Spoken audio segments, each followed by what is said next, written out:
Om Swastiastu. Assalamualaikum warahmatullahi wabarakatuh. Salam sejahtera untuk kita semua. Namo Buddhaya. Terima kasih saya sampaikan kepada Bapak Kepala Desa beserta jajarannya perangkat desa atas tempat dan kesempatan yang diberikan kepada saya dan tim untuk menyampaikan penyuluhan anti korupsi pada pagi hari ini. Selamat pagi Bapak Ibu. Salam sehat untuk kita semua. Pertama-tama, saya akan perkenalkan nama saya Desa Nyoman Widiasih. Saya dari Inspektorat Kota Denpasar. Saya juga hadir bersama tim. Ini ada dari Kejaksaan, Kepolisian, kemudian juga ada dari perguruan tinggi dan dari Bendesa Adat. Jadi kami tim ini datang ke sini untuk bersama-sama dengan Bapak Ibu, kita duduk di ruangan yang indah ini untuk mengikuti penyuluhan anti korupsi. Mungkin Bapak belum memahami kenapa korupsi itu muncul. Nah, itulah yang nantinya kita akan pakai topik kita bahas pada kesempatan ini. Baiklah, saya akan perkenalkan dalam kesempatan ini hadir juga para tokoh masyarakat. Kemudian saya lihat beberapa wajah-wajah yang tidak asing lagi di ruangan ini. Kemudian kami juga ingin menyampaikan maksud dan tujuan. Mungkin apa maksud dan tujuan tim datang ke tempat ini adalah memberikan pemahaman kepada Bapak Ibu terkait dengan anti korupsi. Kenapa sekarang gencar-gencarnya pemerintah dari KPK juga menggiatkan atau gerakan anti korupsi. Ayo kita berantas korupsi Bapak Ibu, karena korupsi akan menyengsarakan masyarakat. Korupsi dapat merusak mental masyarakat. Nah, korupsi itu timbul karena ada kesempatan, peluang, dorongan, dan mental pribadi orang itu. Kembali kepada mental. Pertama-tama mentalnya. Karena mental tidak bagus, sedikit digesek, muncullah. Ketika ada kesempatan atau punya kewenangan, nah disitulah dia akan menyalahgunakan kewenangan. Nah, kenapa saya ambil sasaran di desa? Karena desa sebagai ujung tombak daripada pelayanan kepada masyarakat. Untuk itu, saya mohon para perangkat desa perlu kehati-hatian dalam mengelola keuangan. Di sini juga ada dana alokasi desa, kita hati-hati mengelola, bikin administrasi keuangan yang tertib, sesuai dengan aturan, kemudian buat SPJ, jangan sampai membuat SPJ fiktif. Nah, itu kami juga ingin supaya kita mulai dini, kita disiplin terhadap penggunaan ataupun pengelolaan keuangan. Di desa dikucurkan dana cukup besar, namun kalau kita tidak mampu mengelola dengan baik, itu akan berdampak hukum. Artinya peluang untuk kita menyalahgunakan kewenangan itu besar sekali. Untuk itu kami mohon kita mulai berpikir, ayo kita perangi korupsi, jangan kita kesempatan itu kita kelola untuk merusak diri kita, mental kita, merusak kinerja kita. Nah, untuk itu ada juga strategi kita yang kita lihat bahwa strategi untuk memberantas atau menentang korupsi itu ada 3, Bapak Ibu. 1, strategi jangka pendek. Strategi jangka pendek itu adalah melalui arahan. Kemudian arahan yang kita berikan hari ini seperti inilah modelnya. Kita melakukan penyuluhan secara preventif kita tangani. Itu strategi jangka pendek di mana kita lakukan melalui kegiatan-kegiatan apa bintek, apa penyuluhan, apa sosialisasi itu adalah pemahaman awal. Kalau kita melakukan perbuatan, membuat SPJ fiktif, laporan, memungut yang tidak jelas, kemudian memeras, kamu akan saya kasih izin apabila memberikan kompensasi sejumlah uang. Kalau itu dipersulit, nah itu tidak boleh. Kita berikan pelayanan yang sebaik-baiknya. Seperti apa yang kita ketahui di Denpasar, ada istilah sewaka dharma. Melayani adalah kewajiban. Bapak Ibu melayani masyarakat kan sudah diberikan gaji, udah ada imbalan upah. Untuk itu janganlah mencoba-coba untuk meminta uang yang tidak jelas. Karena ini kalau masyarakatnya cerdas, nanti dilaporkan, Bapak Ibu akan berisiko, satu kehilangan pekerjaan, kedua nama baik. Yang terpenting di sini nama baik kita di lingkungan masyarakat. Apalagi di Bali dikenal dengan hukum karma. Cukup malu kita kalau kita melakukan perbuatan-perbuatan yang tidak sesuai dengan norma hukum. Yaitu di sini upaya-upaya yang kita dapat lakukan adalah secara pencegahan, kita melakukan sosialisasi, mencegah, dan saling mengingatkan. Ayo kita mulai sekarang. Saya ingin mengajak Bapak Ibu, para perangkat desa, tokoh masyarakat desa, apalagi di sini saya lihat hadir juga cukup lengkap. Terima kasih, Matur Suksome, hadir juga di sini. Selain perangkat desa, saya lihat ada tokoh-tokoh masyarakat desa yang mempunyai power di masyarakat, yang nantinya menjadi panutan dari warga masyarakat. Ada juga pecalang. Terima kasih, ada pecalang. Ada juga Ibu Tim Penggerak PKK. Nah, kemudian itu Bapak dari Karang Taruna juga ada. Jadi cukup lengkap tim yang hadir di sini. Inilah Bapak Ibu yang nantinya akan bergerak di desa untuk melakukan pelayanan kepada masyarakat. Mari kita sama-sama pencegahan ini kita lakukan sehingga kita bisa meminimalisir, walaupun tidak bisa menyelesaikan tuntas, tetapi kita meminimalisir peluang pelaku tindak korupsi, khususnya di Kota Denpasar. Kemudian edukasi mungkin kita lakukan dalam bentuk edukasi yang kita lakukan dalam bentuk sosialisasi, bintek, dan sebagainya. Kemudian di sini edukasi yang kita sudah berikan dari pusat sudah menerbitkan melalui Menteri Pendayagunaan Aparatur Negara, yaitu reformasi birokrasi. Reformasi birokrasi di sini mereform, artinya kita mempersempit reformasi birokrasi, artinya perizinan yang tidak berbelit-belit. Kemudian ada reformasi pelayanan publik. Nah, dalam memberikan pelayanan tidak terlalu berbelit-belit. Nah, kemudian di sini memberikan pelayanan. Nah, di sini saya mohon, kenapa saya ingin menghadirkan tokoh-tokoh masyarakat juga, karena peran serta masyarakat sangat penting dalam usaha pemberantasan korupsi. Di sini peran serta masyarakat, jadi masyarakat harus berani, harus mulai cerdas ketika melihat ada oknum-oknum, baik oknum perangkat desa, oknum-oknum swasta, dan sebagainya, ataupun pejabat yang lebih tinggi, melakukan tindakan-tindakan yang tidak sesuai dengan tatanan, yang dirasa dapat berdampak merugikan baik keuangan desa maupun keuangan negara, ayo kita laporkan. Nah, di sini, Bapak Ibu, peran masyarakat itu penting. Itu dapat melaporkan, kami di Kota Denpasar mempunyai aplikasi pengaduan masyarakat melalui Pro Denpasar. Atau bisa juga ke lapor, itu langsung ke pusat. Nah, itu nanti Bapak Ibu, bagaimana caranya, nanti secara teknis akan dibahas. Di sini dibutuhkan kehadiran masyarakat yang banyak untuk memotret ataupun mengevaluasi, mengkoreksi hal-hal apa yang tidak sesuai dengan norma-norma hukum yang berlaku di masyarakat. Jadi peran Bapak Ibu adalah sangat penting untuk menjadikan pengelolaan keuangan negara dengan baik.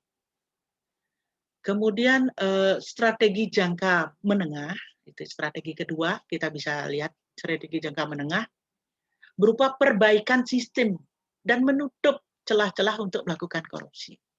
Bagaimana caranya begini? Kita sudah mulai melihat juga aturan-aturan yang dikeluarkan oleh kementerian, seperti LHKSN, ada laporan kayaknya. kemudian ada zona integritas, kemudian ada gratifikasi. Nah, pemberian-pemberian itu sudah diatur. Berapa besaran pemberian? Biasanya itu gratifikasi itu bisa dilakukan kapan saja, oleh siapa saja. Jadi, umpamanya contoh bisa saja terjadi gratifikasi pada saat pimpinan kita. Anggaplah wali kota, bupati, gubernur melakukan hajatan, anaknya menikah, itu ada sumbangan sejumlah uang. Nah, itu harus dilaporkan, dicatat besarannya, ada form yang harus diisi, 30 hari paling lama harus sudah dilaporkan. Jadi sebelum 30 hari sudah ada laporan. Kemudian biasanya gratifikasi itu bisa dilakukan, pemberian pada saat seorang pejabat mau perjalanan dinas. Jadi tidak menggunakan dana pemerintah tetapi minta tiket. Ataupun melakukan perjalanan secara pribadi dengan keluarga. Mungkin bersamaan dengan acara perjalanan dinas, dia diajak istrinya, anaknya. Kemudian minta tiket kepada pihak swasta atau rekanan. Sehingga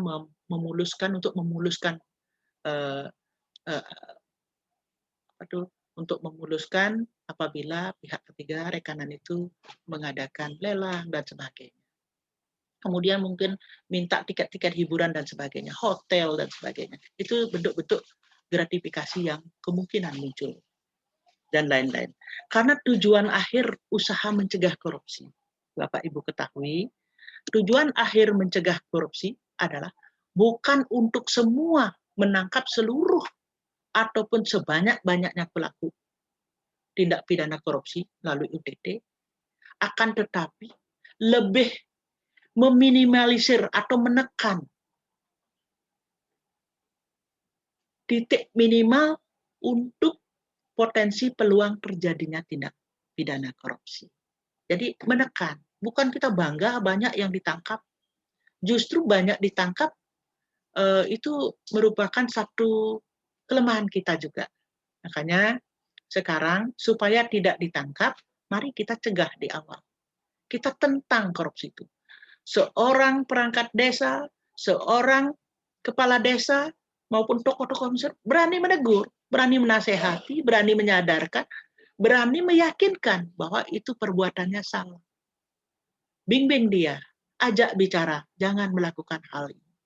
Nah, itulah yang ingin kami ajak kepada Bapak Ibu, supaya kita terhindar dari hal-hal yang kita tidak inginkan. Kemudian, strategi ketiga kita itu jangka panjang.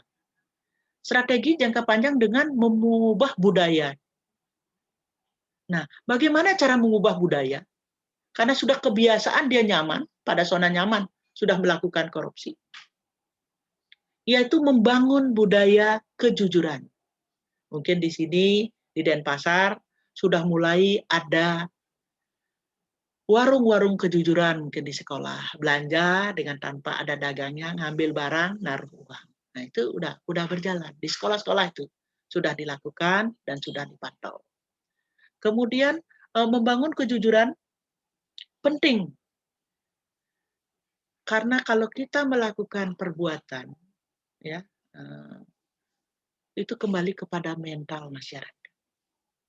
Jadi, karena kita lihat di sini indikator keberhasilan dari suatu pemberantasan korupsi itu ada 3. Nah, ketika munculnya kepercayaan masyarakat kepada pemerintah atau pelayan publik, saya percaya loh pada pemerintah. Tidak ada demonstrasi, tidak ada ribut dan sebagainya. Kedua, kinerja birokrasi meningkat, lebih baik. Jadi masyarakat sudah mulai tenang. Oh, saya aman, saya dijaga. Kemudian yang ketiga, ketika pencegahan dan penindakan korupsi itu berjalan bersamaan. Jadi itu mungkin indikator keberhasilan pemberantasan korupsi.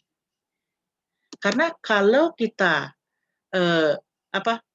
melakukan perbuatan tanpa dikoreksi oleh orang lain, contoh seorang bendahara di desa, selalu bikin SPJ fiktif, pimpinan juga kurang. Nah, inilah peran serta daripada rekan-rekan yang ada di lingkungan kerjaan, saling kontrol, koreksi, evaluasi, pantau temannya. Jangan dilepas begitu saja.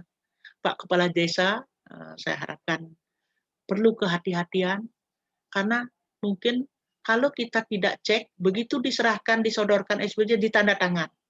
Belum tentu SBJ yang disampaikan, itu bisa karena ketidaktahuan, bisa juga karena faktor kesengajaan. Jadi pengelolaan dana desa ini sangat riskan kalau kita tidak memahami. Nah, untuk itulah di sini peran daripada inspektorat, kami juga melakukan pengawasan intern terkait pengelolaan dana desa. Itu kita datangi, baik kita melalui review, audit dana desa, kemudian monep, nah, itu kita lakukan secara rutin. Sehingga apapun kesalahan-kesalahan, SPJ yang dibuat, kwitansi, metrainya, apa tidak cocok, dan sebagainya, kadang-kala kita pada saat review ataupun audit, kita seling mengecek kepada rekanan, benar nggak harganya? Kalau menurut persepsi dari pemeriksa, tidak masuk akal, pokoknya harga terlalu mahal, pokoknya pengadaan makan minum, makan pokoknya dibikin 75.000, masa di desa bikin satu kotak nasi 75.000. Nah, itu contoh-contoh kecil. Mudah-mudahan di desa ini tidak terjadi hal-hal yang seperti itu. Seperti Bapak Ibu lihat, ada beberapa negara yang perlu kita contoh sebagai role model. Mungkin saya disampaikan di sini seperti Korea Selatan. Korea Selatan itu berani dia melakukan hukuman berat terhadap pelaku tindak pidana korupsi. Dikucilkan dari lingkungan keluarga, kemudian dia merasa stres, depresi, akhirnya bunuh diri. Kemudian di Jerman juga. Di Jerman dihukum seumur hidup dan harus mengembalikan seluruh harta hasil korupsi. Kemudian Amerika, di penjara 5 tahun, dijatuhi denda, dan jika kasus itu dipandang berat, dikeluarkan dari negara. Itu beratnya. Sehingga orang di sana takut sekali melakukan korupsi. Mungkin ini pembelajaran yang bagus untuk kita terapkan di negara kita, walaupun mungkin bertahap, karena karakteristik bangsa Indonesia berbeda dengan negara-negara lain. Kemudian Saudi Arabia, hukum pancung. Hukum pancung. Hukuman ini memang betul tidak manusiawi, tetapi menimbulkan efek jerah bagi para pelaku.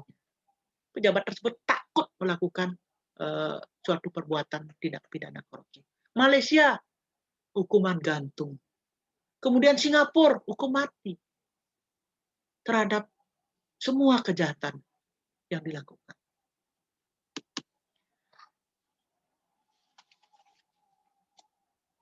Nah, dari 3 strategi yang dapat kami sampaikan, itu langkah-langkah untuk menentang korupsi. Sekarang yang perlu kita pahami bersama adalah Bapak Ibu, untuk mungkin ada keraguan-raguan terhadap mana yang disebut korupsi, gratifikasi. Benar Bapak Ibu? Pernah dengar kan? Ada korupsi, gratifikasi, uang suap, uang pelicin, pemerasan, dan sebagainya. Seperti apa itu? Nah, itulah semua merupakan bagian dari tindak pidana korupsi. Untuk itu, saya mohon nanti Bapak Ibu untuk lebih hati-hati dalam melakukan pelayanan. Karena dampak korupsi itu sangat besar. Dia dapat mempengaruhi ekonomi kita, menimbulkan satu kemiskinan, birokrasi pemerintahan yang mulai menurun. Nah, mungkin saya akan sedikit jelaskan. Ada yang tahu Bapak Ibu, apa itu gratifikasi? Nah, jadi gratifikasi adalah pemberian dalam arti luas, yaitu pemberian baik pemberian uang, barang, atau diskon, komisi, tiket. Nah, itu tadi saya sampaikan di depan bahwa pemberian gratifikasi bisa berupa tiket, hotel, hiburan, dan sebagainya. Cuman gratifikasi di sini tidak bersifat transaksional, artinya tidak ada kesepakatan sebelum. Kemudian suap. Suap ini juga pemberian, yaitu pemberian penyuapan oleh pihak swasta biasanya, yang berkepentingan.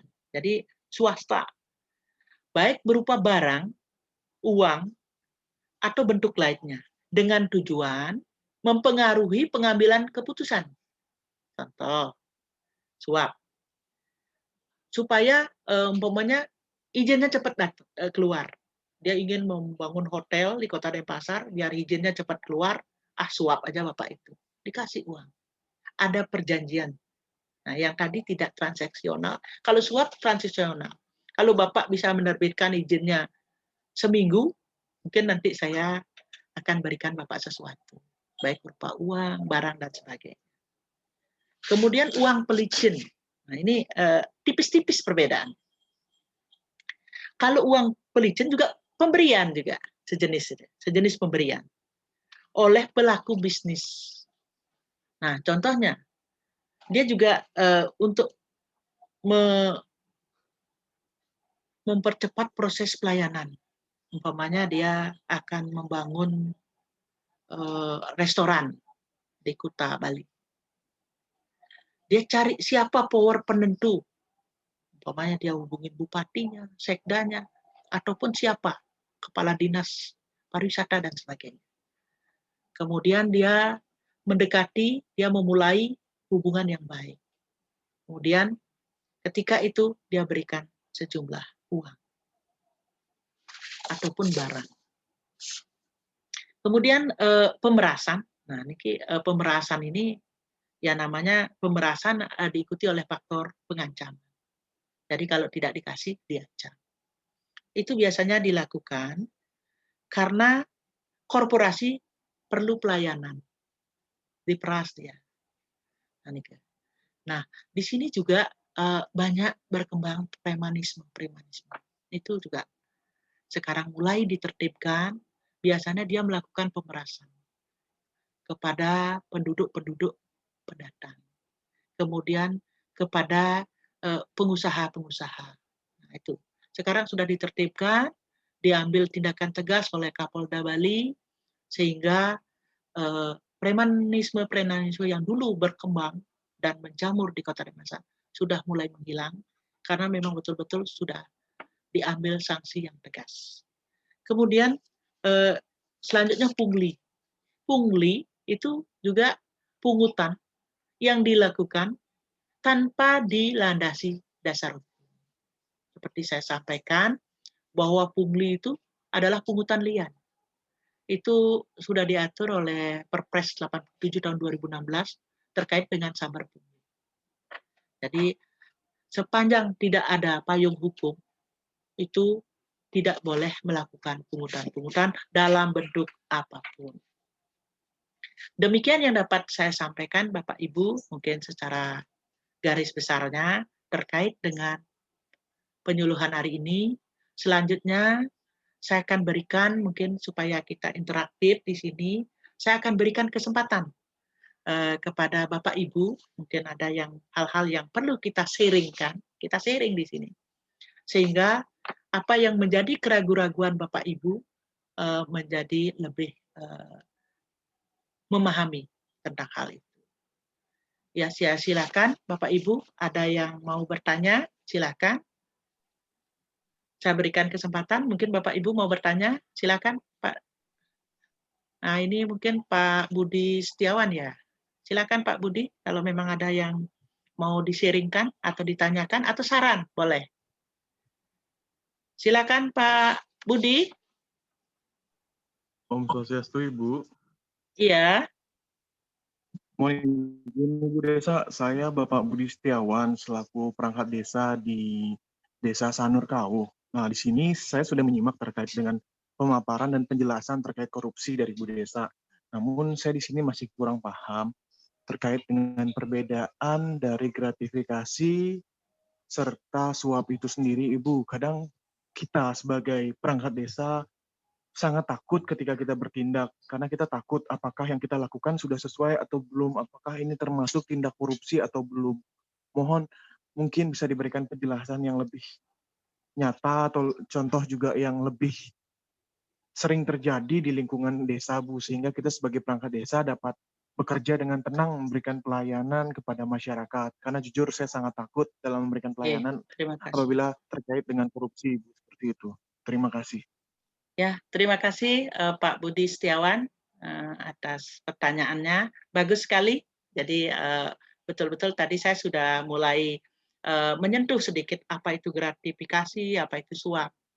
Jadi mungkin Bapak masih bingung pemberian-pemberian apa saja yang dikategorikan eh, gratifikasi.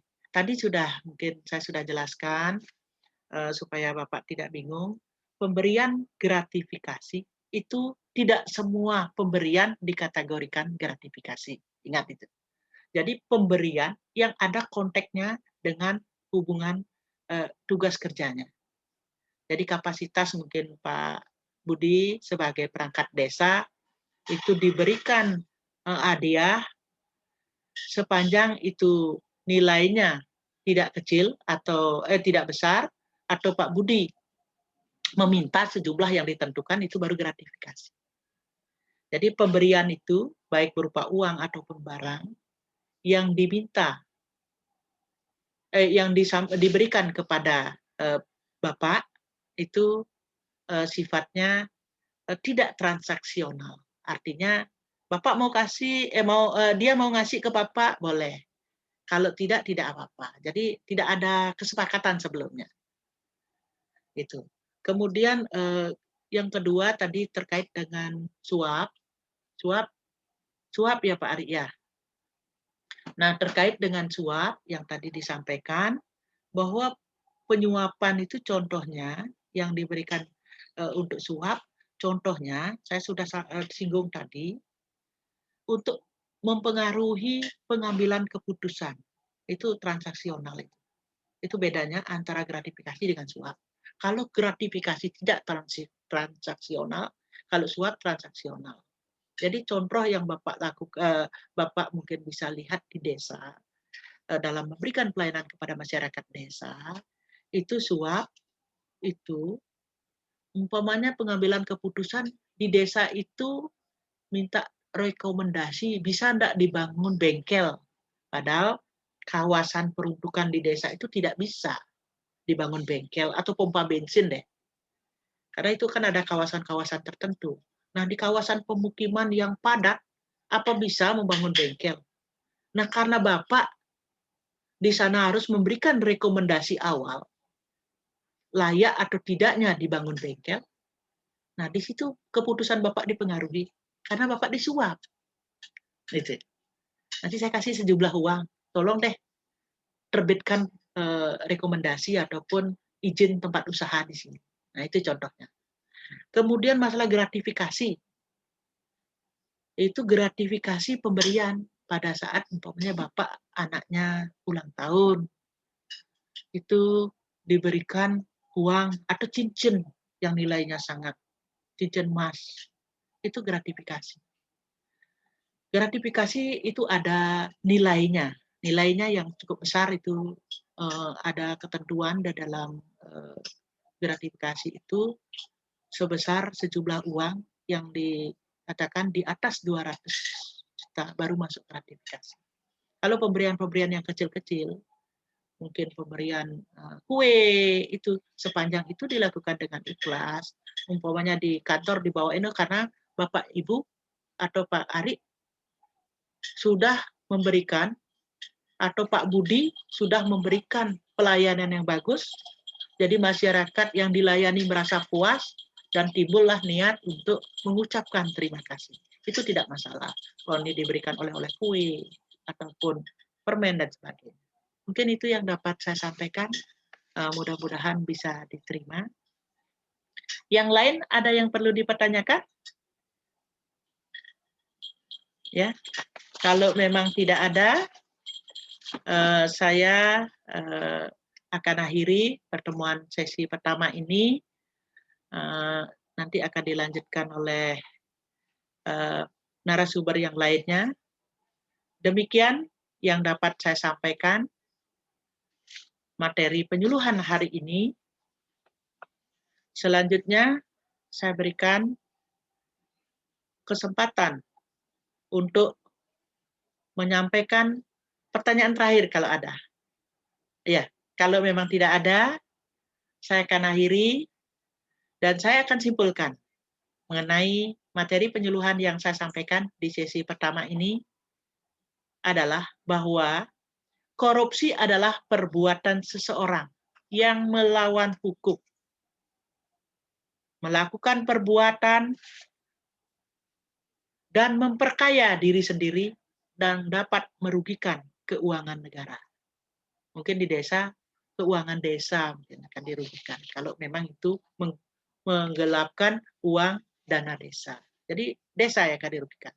Kedua, peran serta masyarakat sangatlah penting. Jadi peran serta Bapak Ibu yang hadir di ruangan ini sangat penting dalam mendukung upaya pemberantasan dan menentang tindak pidana korupsi. Jadi khususnya di Kota Denpasar, saya mohon Bapak Ibu ikut mengambil peran aktif dengan kembali kalau ada yang dicurigai ataupun terbukti melakukan tindak pidana korupsi seperti menerima suap, kemudian gratifikasi, menerima pelicin dan sebagainya. Silahkan laporkan, jangan ragu-ragu Bapak. Kalau Bapak ingin menjadikan negara kita itu negara yang sejahtera, adil dan makmur, ayo kita bersama-sama berantas korupsi. Jangan biarkan koruptor-koruptor itu berkeliaran, apalagi terakhir-terakhir ini saya mungkin Bapak Ibu telah membaca baik melalui media cetak maupun elektronik, sangat kami sayangkan dan sangat kita sedihkan adanya oknum pejabat menteri yang menyalahgunakan kewenangannya dengan cara menyelewengkan ataupun melakukan pemotongan ataupun pengambilan hak masyarakat, yaitu dana Kupit. Jadi itu sangat memalukan sekali. Seorang pejabat menjadi contoh, akhirnya jabatannya dicopot karena aturan yang diterbitkan oleh Pak Presiden terkait dengan pandemi Covid tidak boleh melakukan korupsi, dan kalau ada korupsi, koruptor akan dihukum mati. Nah, itu aturannya berbunyi. Nanti dilihat sejauh mana tingkat berat atau tidaknya kesalahan yang dilakukan oleh oknum-oknum pejabat tersebut. Begitu pula mungkin di Bali juga terjadi baru-baru ini 7 pejabat dari Dinas Pariwisata Kabupaten Buleleng sudah diambil, diciduk karena melakukan penyelewengan dana hibah PEN kepada pariwisata. Itu PEN, yaitu pemulihan ekonomi masyarakat, itu dilakukan, diselewengkan dengan cara memotong untuk kegiatan di SPJ kan lebih tinggi, penggelembungan SPJ, hingga dana akibat kerugian itu dibagi 7 pejabat yang sudah ditangani. Untuk itu, kita bukan menakut-nakuti, saya sekali lagi mengajak Bapak Ibu, mari kita perangi, kita tentang perbuatan-perbuatan tindak pidana korupsi di Indonesia, khususnya di Kota Denpasar. Bapak Ibu, jujur itu sebenarnya indah. Jujur itu tenang dan nikmat. Jangan bikin hati kita susah karena kita harus berurusan dengan yang berwajib. Mari kita bersama-sama gandengkan tangan untuk melawan korupsi. Ingat di Bali bahwa ada hukum karma pala. Kalau berani korupsi, penjara menanti. Demikian yang dapat saya sampaikan.